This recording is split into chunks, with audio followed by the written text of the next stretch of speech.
Hi, this is Dr. Hackie Reitman. Welcome to another episode of Exploring Different Brains. This one's going to be a little bit different. We're going to show you about 15 minutes of some of our all-stars who will share with you how they got diagnosed. I met Raun Kaufman for the first time out at the World Autism Conference of the USAAA out in Tucson, Arizona. And let me tell you, I learned a lot from him.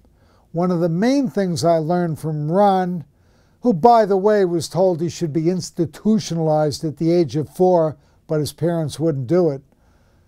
But one of the main things I learned from Raun Kaufman is focus on the positives and connect.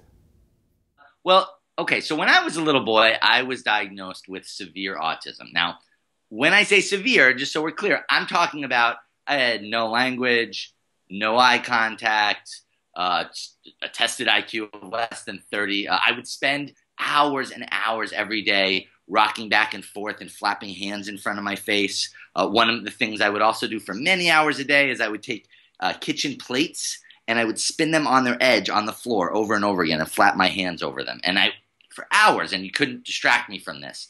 And my parents were told, like I said, that I had a severe autism and that this was not just that it was severe in the moment. And this is important because it's not just the diagnosis that's the issue, it's the prognosis. And the prognosis that my parents got was that this is a permanent, lifelong condition. This was how I was going to be for the rest of my days on Earth. And they did something really amazing in the face of that, which was they developed their own home-based, very much child-centered program where they were, and they called it the Sunrise Program, but they spelled it S-O-N because I was their son. And they worked with me for about 3.5 years. And at the end of that period, as you can guess, I went on to recover completely, without any trace of my former condition. Grew up in a regular school with regular friends, graduated from the Ivy League's Brown University with a degree in biomedical ethics, which was never supposed to be in the cards for me. And now it's really amazing because now with our whole team of about 80 other people at the Autism Treatment Center of America in Massachusetts, I'm able to sort of work with all these people and then work with parents and families from over 100 different countries to help them help their children in the same way that my parents helped me. So it's really an honor. And it's also been kind of a crazy just experience because after my recovery, my father wrote this book called Sunrise, The Miracle Continues. It became a bestseller. It was then made into an NBC television movie. So then people started coming to us for help. And in 1983, my parents founded a nonprofit organization, now known as the Autism Treatment Center of America. So it's a nonprofit organization really nicely nestled in kind of the Berkshire Mountains in the Berkshires in Massachusetts. And that's where I was telling you about, where people and parents and educators come from all over to learn the techniques of the Sunrise Program. Ron Sanderson is a very interesting fellow. This guy knows 10,000 verses of scripture. He's memorized about 500 or so books. And as you can tell, his brain works a little bit differently.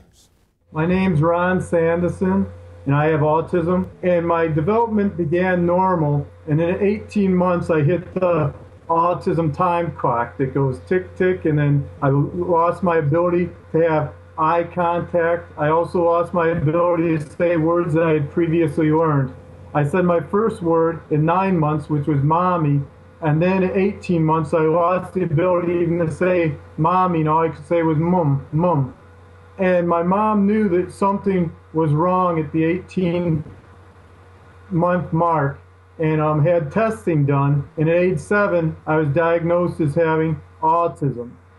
And at age 8, the school specialist told my parents that I'd never read beyond a 7th grade level, I'd never excel in sports, and I'd never get married or have any meaningful relationships. And my mom was determined to prove the experts wrong. And the school wanted to diagnose me before I was diagnosed as autism, as emotionally impaired. And my mom said, it's not emotional, it's neurological. And then when the testing was done at Henry Ford Hospital, in 1983, when I was 8 years old, it came back that it was autism. I had so much fun when we were visited by Eric Zimmerman and his pal Sean, who's his traveling buddy. Eric takes all of these old computers that are donated to him and he puts them all back together and makes them work and gives them out to families and those of us with different brains. Yeah, so I was diagnosed rather late. I was diagnosed in high school with having Asperger's.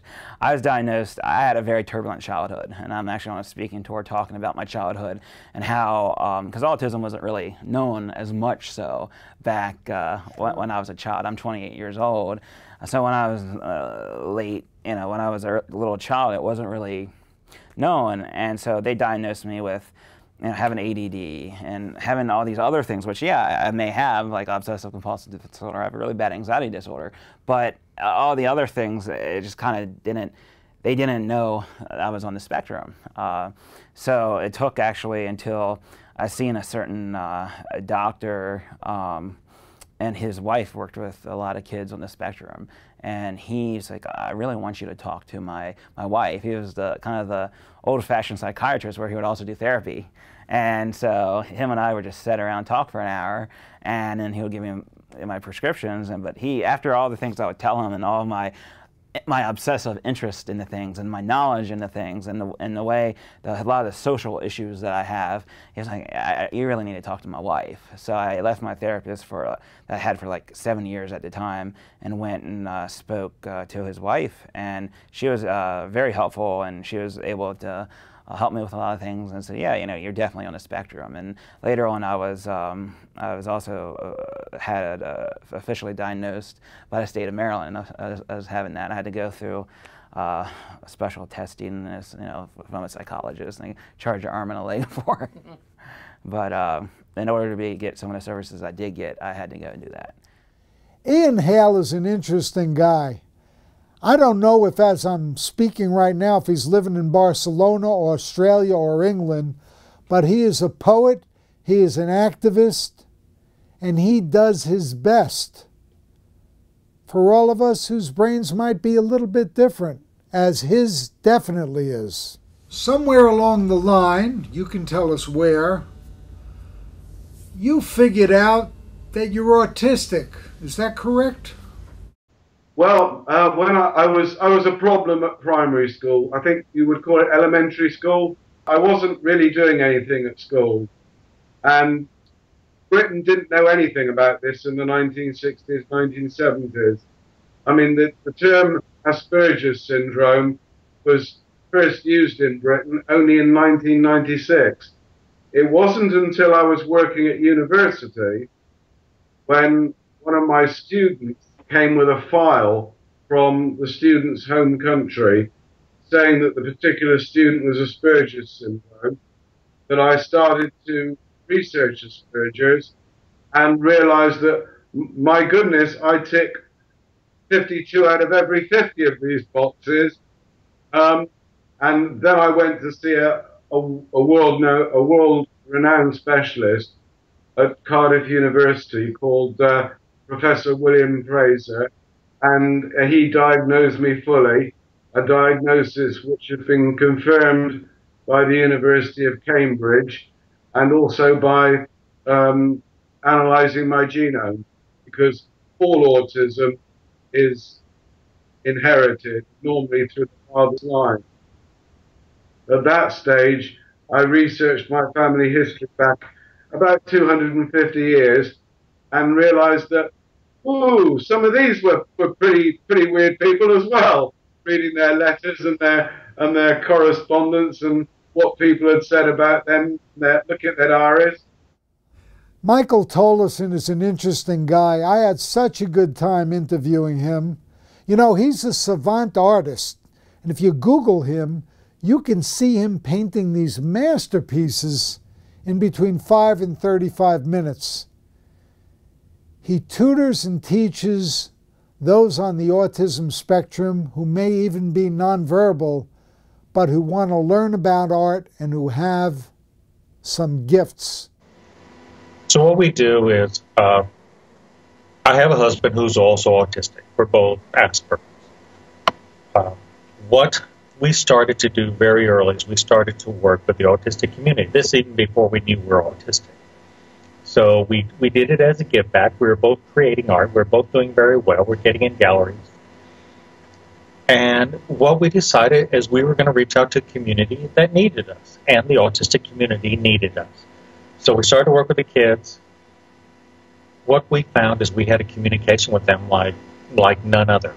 And sometimes we understood them even more than their parents. Started looking at the children, we're going like, oh my gosh, it's like we are these children. And then we started meeting some of the Asperger parents, and I was going, uh-oh, I'm a carbon copy. As we went through that process, we started to get online, and we started to look at different online tests.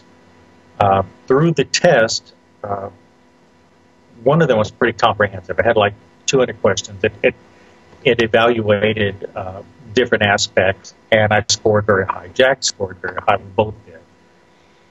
But we self-diagnosed first. Then recently, I started to get to the point where I needed, in my own mind, to have an official diagnosis. I just felt, for one thing, I was throwing myself out into the autistic community, and I wanted to be able to say with verification, yes, I'm autistic. So we have gone through some stress because of the town stuff, and we got involved with some psychiatrists and some health providers. And during that process, I asked them to go ahead and evaluate. So at that point, they gave me an official diagnosis. Do you think your life would have been altered or easier or harder or whatever had you been diagnosed earlier? I think I could have probably avoided some of the pitfalls that I have had. I think I have a good chunk of about 20 years of my life that I self-medicated through alcohol, drugs, because I didn't understand I couldn't fit in. I didn't understand I couldn't make connections. I think that period of my life, even though I pretended to be happy and social and lots of things, in actuality I was miserable. And I tried to buy my friends. And I think had I gotten a diagnosis early, I could have understood more who I was. Stephen Shore is one of my heroes. I met Stephen out at Tucson, Arizona for the World Autism Conference. He's a professor at Adelphi, and he's lectured on just about every continent there is. And he's also a pretty funny guy. I'm very glad and proud that he is now on the board of Autism Speaks. And knowing Stephen, I think he's going to shake things up. After 18 months of typical development, I got hit with what I call the autism bomb, otherwise known as regressive autism. So I lost functional communication, had meltdowns, withdrew from the environment, and in short became a pretty significantly affected child on the autism spectrum. There was so little known about autism then that it took my parents a whole year to find a place for diagnosis. And when they did, now I'm 2.5 and it's 1964, the doctor said that they had never seen a child who was so sick, and they recommended institutionalization. Fortunately, my parents, like we see so many parents today, they advocated on my behalf, and they convinced the school to take me in about a year. And it was during that year that my parents implemented what we would today refer to as an intensive home-based early intervention program, emphasizing music, movement, sensory integration, narration, and imitation. And that's just today's terminology. In those days, the concept of early intervention didn't even exist. And with the work that they did, speech began to return at age 4, when I was then admitted to the school that initially rejected me. I got reevaluated. Instead of being considered as having strong autistic tendencies and atypical development and being a psychotic child, I got upgraded to neurotic, so things were moving up in the world. Well, I'm glad you're neurotic, Steve. Join the club. Yeah, well, it's more fun. Elizabeth Wilkinson is one of my favorites. The dyslexic dyslexia consultant across the pond in England, battling for those of us who might be considered underdogs. She's funny and she's interesting and she knows what she's talking about. For short, I'm dyslexic, autistic, and I found out I was autistic 6 years ago. Found out I was dyslexic. I'm 43 now. I found out I was dyslexic when I was 28, I think it was, or 30, I can't remember. Anyway, longer than I've known about the autism.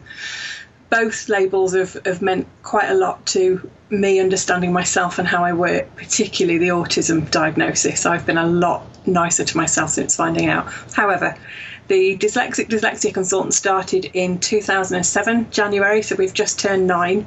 And my passion is to educate everybody around me about dyslexia, raise awareness and make people aware.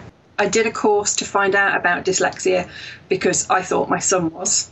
And from there, everything made sense. I knew the answers to questions, I understood the topics, I was getting good grades for my assignments because I understood the subject. So I personally had done a lot of research, I'd done a lot of reading around dyslexia, and I came across a book by Dr. Tilly Mortimer, who is my idol, I have to say, when it comes to dyslexia. And it was her first book about dyslexia and learning styles that I learned about the 3 core deficits of dyslexia. So I learned about short-term memory difficulties, automaticity difficulties and phonological difficulties. And they made sense and I understood about myself. So for me, my advice to people is find out how something affects you and how that impacts on your everyday life.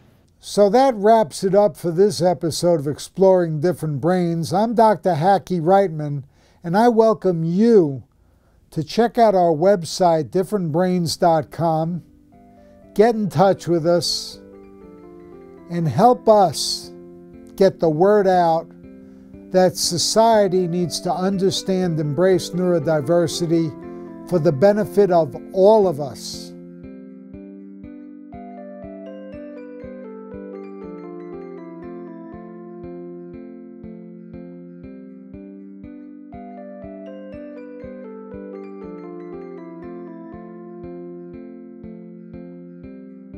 For more information, visit us at differentbrains.com.